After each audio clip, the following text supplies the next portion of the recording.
Do you remember your preschool years? It seems that memories from early childhood are often shaped by strong emotions or significant events. After all, what are we, 3 to 5 years old? It's hard to have precise memories, isn't it? As for me, even though I don't recall all the details from my preschool years, there's one event I'll never forget. And at the risk of bringing the mood down after the light-hearted story from the last episode, I thought it was important to share this with you because it directly connects to a major issue in our societies: school bullying. Now, I can already hear some of you saying, "But Lucrece, in previous episodes, you said you never had problems at school, that you knew how to defend yourself, etc." And it's true. Aside from this incident and a few racist remarks, I never had any big issues at school. But while preparing for this episode, I realized that my happy school memories could have been entirely different because of this incident that happened in preschool. You'll soon understand why. Episode 6, No Underwear at Recess.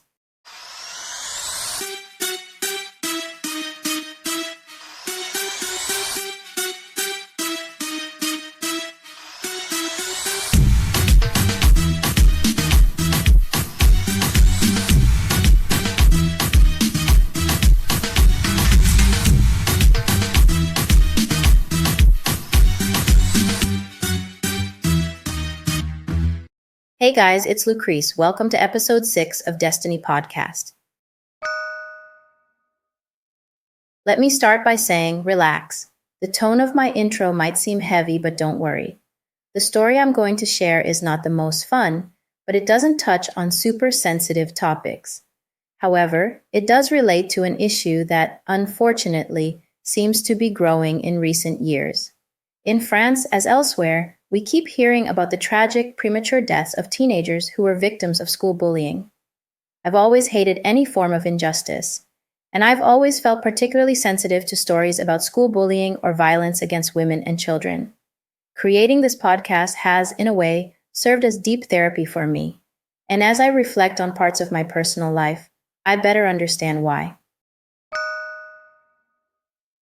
Why it eats away at me to hear that a young person, no matter their age or even an adult, has decided that the only way to escape the hell of bullying is to take their own life.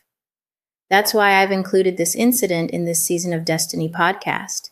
Even though, again, let me emphasize, what I experienced wasn't a major incident. I've been through much worse and more traumatic things than what I'm about to share with you.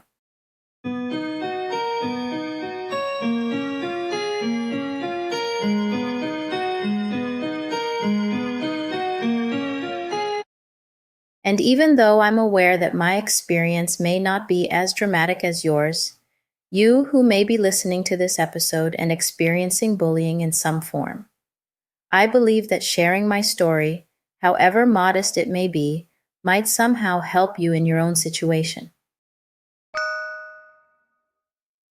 I must have been 4 or 5 years old in preschool. This memory stayed vivid in my mind because, as you'll see, it was quite a traumatic incident for a girl that age. At the time, I had no concept of what bullying was. I was just a very joyful and sociable little girl, and I still am. What I remember is that I had many friends, especially one friend in particular whom we'll call Martha. Martha and I were inseparable. I loved her very much. Like me, Martha was very cheerful. She was a bit of a leader, a little bossy. She was the ringleader of our group of friends. Even though her attitude annoyed us sometimes, Martha was well liked by everyone. During the school year, a new student joined our group. Let's call her Khalil. Khalil had a similar profile to Martha, but with a different style. While Martha was a kind, assertive leader, Khalil was harsher and more manipulative. To cut the story short, Martha adored me, and Khalil hated me. She couldn't stand seeing me with Martha and tried several times to intimidate me into staying away from her. One day, Khalil decided it was time to stop kindly warning me to stay away from her friend. Near the slide in the middle of the playground, she cornered me with 2 boys in a corner. She made it clear that since I hadn't listened, she was going to use force to make me obey. She ordered the 2 boys with her to pull down my underwear, right there in the middle of the slide. The 3 of them lunged at me. The 2 boys tried to hold me down while she attempted to pull down my underwear. One of my friends, who was with me on the slide, did everything she could to defend me. I can still hear her shouting, "Teacher! Teacher!" I remember quickly glancing at the teachers, who had their backs turned, deep in conversation.